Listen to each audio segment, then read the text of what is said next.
Я лет 20 наблюдаю за залом. Иногда мне жалко выступающего. Думаю, что они слушают-то они его? Сидит зал, гудит, ходят, обнимаются, целуются, разговаривают, спиной стоят, даже в собственной фракции. Думаю, хоть там, может быть, уважают. И только сегодня я понял, почему. А никакого значения не имеет. Выступает человек от какой-то партии, да и наплевать, что он там говорит. Вот понимаете, в чем тупик-то? Вот, депутат правильно назвал тупик, но не назвал, что этот тупик у нас уже с 2017 года. Мы в тупик загнали себя однопартийного режима. Какая разница, не КПСС, Единая Россия. То есть, если нет возможности какой-то партии на что-то повлиять, кто будет слушать? Чего обижаться на депутатов? Чего они должны свои умственные силы тратить на то, чтобы весь день с 10 до 6 слушать всех внимательно? Это очень тяжело. Это если попросить физиологов, они скажут, что мозг не выдержит. Если по-настоящему честно с 10 до 6 слушать все законы, все замечания, все поправки. А то, что касается вот таких политических разминок, это в этом план. И почему власть не может понять наша, что так можно делать?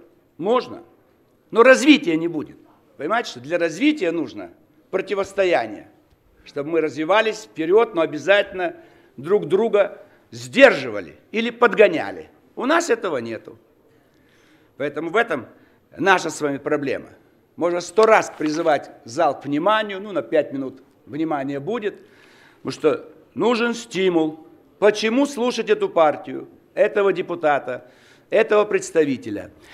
Если будет польза, будут слушать. Если они видят, что это бесполезно, естественно, у людей теряется внимание.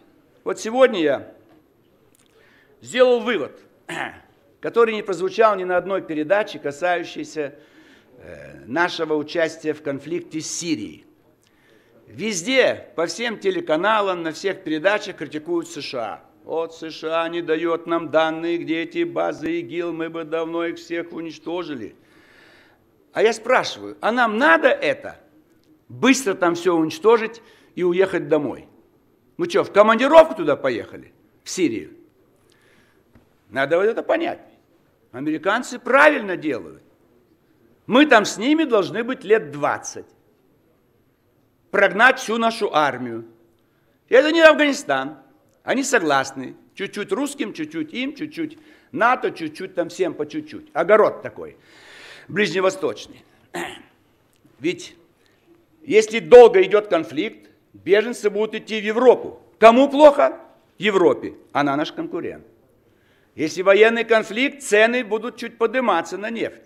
Кому хуже? Китаю. Наш конкурент. Да что же мы спорим и критикуем позицию США? Они нам подыгрывают. Они бизнесмены. Они говорят, ребята, война это деньги. Вам что, деньги не нужны? Или опять за родину? За Башара Асада? Все умерли, так сказать, а он будет сидеть в Дамаске кофе пить. Спасибо, герои. Вот я считаю, что надо нам все-таки проводить более филигранную политику. Также спектакль делать, также имитация, также им подыгрывать. Да, ребята, давайте, вот там. Да, может быть, действительно и нет этих баз. Ну, что делать? Мы должны выдерживать линию для себя. Нам где летчиков научить воевать-то? Что, под Астраханью? Американцы воюют 70 лет по всему миру. Мы нигде не воюем. Блестящая возможность. И не воевать даже, а осуществлять те акции, которые мир воспринимает, так сказать, с благодарностью от нас. Это вот только ЛДПР сделала, как исторический вывод. Как оценивать правильно ситуацию на Ближнем Востоке. Вот. Советская власть занимала чисто проарабскую позицию, американцы произраильскую, а сейчас мы должны договариваться так, чтобы мы могли получить, так сказать, какие-то свои дивиденды. Мы Сирии очень много помогали. И за все наши поставки оружия платила Саудовская Аравия. А сегодня она враг Сирии. И, естественно, платить не будет. Поэтому надо правильно, более тонко подходить к международным отношениям. Вот наша делегация поехала в Женеву. Вот чужой самолет сопровождает наш гражданский. Это же как бы плевок в нашу сторону. Ну, военный самолет США сопровождает. Говорит, для чего он летит? Для идентификации. Такая слабая деревня Швейцария не могут понять, какой самолет хочет совершить посадку в аэропорту Женевы. Поднимают свой кукурузник посмотреть, а это русский самолет. У них все на мониторах есть. Оскорбить надо русских. Мы вас пустим в Европу, но в сопровождении военных самолетов, как военных преступников. И ведущий заседание парламентского союза из Канады грубо обрывает Сергея Евгеньевича, практически не дает выступать. А если бы я поехал вместо Сергея Евгеньевича, то весь бы зал молчал, сидел, а канадец ушел бы из зала. Я бы его выгнал туда, подальше. Он никогда не посмел остановить руководителя русского парламента. Вопрос стиля. Вопрос стиля. Если вы едете тихие, как зайчики, так озираетесь и там что-то прочитали, пролепетали, вас не будут уважать. Если весь Евросоюз бряцает оружием, на границах с Россией стоят американские танки, и на Ближнем Востоке война, вы там, наконец, пропустили вас в Женеву и прерывают еще там. Не говори, молчи, уходи, и самолеты кружат. По рыбе. 20 лет я слышу про рыбу здесь. Ну, смешно. А что за парламент? 20 лет рыбная мафия командует в стране.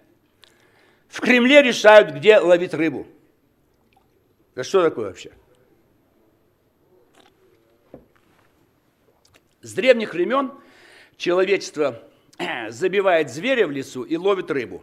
И миллионы лет мы в России не можем научиться ловить рыбу. Ловим очень много. Вкусная, свежая, отличная господам за границу. А в Россию говно. Плохое иностранное, замороженное. А что русские? Сожрут, все им давайте. Помните, один грузин говорил, что там русским, все купят наше вино. Дерьмо разведем в воде, они это купят у нас. Вот отношение к нам, понимаете? Вот отношение. За 100 лет, как мы опустили страну, что полно рыбы, но нашим судам невыгодно заходить в наши порты. Налоговая служба говорит, заплати налог. Так не продал еще рыбу, с чего налог платить? Нет, заплати. А там говорит, не надо, не плати, завози, выгружай. Еще в море можно выгрузить. И вот так рыбная мафия процветает. На столах у нас чужая рыба, крашеная, норвежская, через Белоруссию, теперь она же белорусская и так далее. И не можем доставить рыбу, значит, в космос летим везде, 3-й космодром строим. А рыбу с Дальнего Востока за неделю не можем доставить в центр. 20 дней. Кто-то держит их, специально держит эшелоны с рыбой, чтобы было невыгодно рыбу везти в Россию. Что рыбу отдайте китайцам, корейцам, японцам, но не русским. И что, это ФСБ не видит? Прокуратура не видит? Министр экономического развития Улюкаев не видит? Что-то там начал Ткаченко шебуршить, или как его зовут? Ткачев. Фамилии столько, все одинаковые. Не поймешь, где Ткачев, где Ткаченко. Помню, пришел в Совет Федерации, там Чуб сидел и Зубов. Я не понял, говорят, Чуб ваш тут губернатор, Зуб губернатор. Потому что все одно, Чуб, Зуб, оказалось не Зуб, а Зубов. Сейчас он у нас сидит. Где сидит? Нету. Скоро уйдет. Убийство детей. Вот в Подольске. Зарезал 2, жену не успел. Еще кого-то хотел и себя. И кто виноват? Общество. Это молодое поколение выросли. Ему сколько лет? 30? 30 лет каждый день на экранах он видел убийство. Каждый день. Сегодня включите телевизоры на всех телеканалах. Любые фильмы. Круглые сутки. Убийство, убийство. Убийство превратилось в бумажные лодочки. Вот делают в детском саду и пускают по берегу. И дети выросли, предполагая, что убийство – это образ жизни. Ведь мать убила 2 детей, речной вокзал, Москва. Какие-то были последствия? Ну расскажите о ней, покажите, в чем там дело. На 9-й этаж подняла и бросила 2 мальчиков. 9 лет и 6 лет. Теперь он зарезает мальчику 4 года, там девочка 9 месяцев. Ну, мы же не реагируем, мы не воспитываем, мы не ищем причины. Спайсов накурился. А кто не запретил спайсы продавать вот в этом зале? Мы с вами не запретили. 10 лет спайсы продают, Люди травятся, совершают преступления, а Госдума не голосует. До сих пор спайсы продаются в стране. Все спайсы запретить, все запретить. И кто курит, тоже взять под особый контроль, чтобы был порядок. И другие участковые нужны.